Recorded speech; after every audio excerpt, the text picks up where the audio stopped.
ఇదైతే అలచందలతో second recipe చాలా బాగుంటుందని ట్రై చేయండి. అలాగే మన ఛానల్ని సబ్స్క్రైబ్ చేసుకోండి. ఫస్ట్ అయితే అలచందల కర్రీ మనం పప్పుల పొడితో అయితే చేసేస్తున్నాం. దానికి ముందుగా పప్పుల పొడి అయితే రెడీ చేసుకోవాలి. పల్లీలు, ఎండుమిరపకాయలు వేంపేసుకొని అందులోకి కొన్ని ఎల్లుల్లిపాయలు అయితే వేసుకొని మిక్సీ పట్టేసుకోవాలి. తర్వాత స్టవ్ ఆన్ చేసుకొని కడాయి పెట్టుకొని ఆయిల్ వేసుకొని ఆవాలు వేసుకొని అవి చిట్లిన తర్వాత జీలకర్ర అయితే వేసుకొని వేంపుకోవాలి. తర్వాత కట్ చేసి పెట్టుకున్న 2 ఆనియన్ ముక్కల్ని అయితే వేసుకొని మంచిగా వేగనిద్దాం. కలర్ చేంజ్ అయ్యేదాకా వేయించుకోవాలన్నమాట. తర్వాత 1 స్పూన్ అల్లం ఎల్లిగడ్డ పేస్ట్ అయితే వేసేసుకుందాం.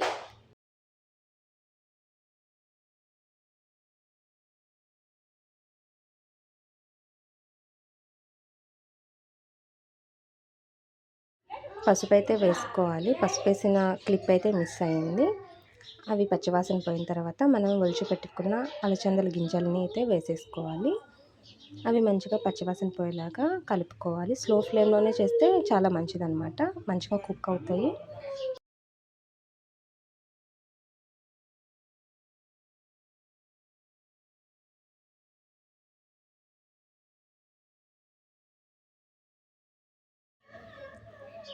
కొద్దిగా కుక్ అయిన తర్వాత కట్ చేసి పెట్టుకున్న 1 ఆలు ముక్కల్ని అయితే వేసేసుకుందాం. ఇవి కూడా పచ్చివాసన పోయేలాగా కొద్దిగా మగ్గేలాగా అయితే ప్లేట్ పెట్టేసుకొని మగ్గించుకోవాలి.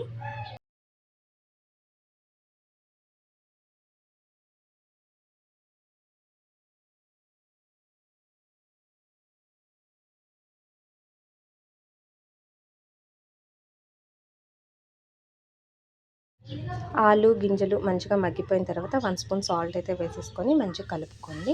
ఈ గ్యాప్లో నాకైతే గ్యాస్ అయిపోయింది.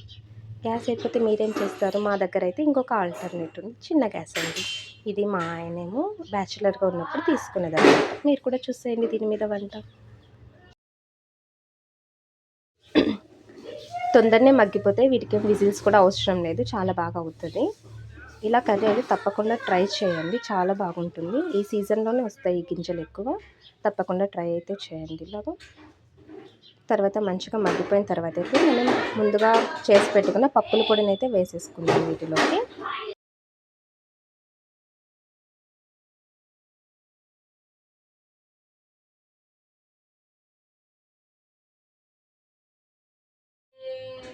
పప్పుల పొడిని అయితే అదే టేస్ట్ అనమాట ఈ కర్రీకి. కారపొడి అవన్నీ వేస్ట్ నాకు తెలిసి. కంపల్సరీ ఇలా అయితే ట్రై చేయండి.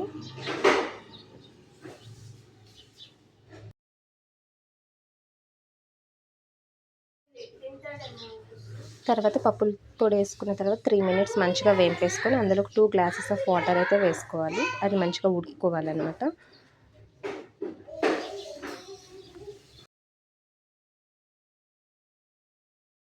వాటర్ అయితే వేసాక కలిపేసి మూత అయితే పెట్టేద్దామండి. ఒక 7 to 10 మినిట్స్ ఉడికితే మంచిగా దగ్గరకు పడిపోతుంది కర్రీ. అప్పుడైతే మనం స్టవ్ ఆపేసుకోవచ్చు. చాలా టేస్టీగా ఉంటుంది. ట్రై చేయండి.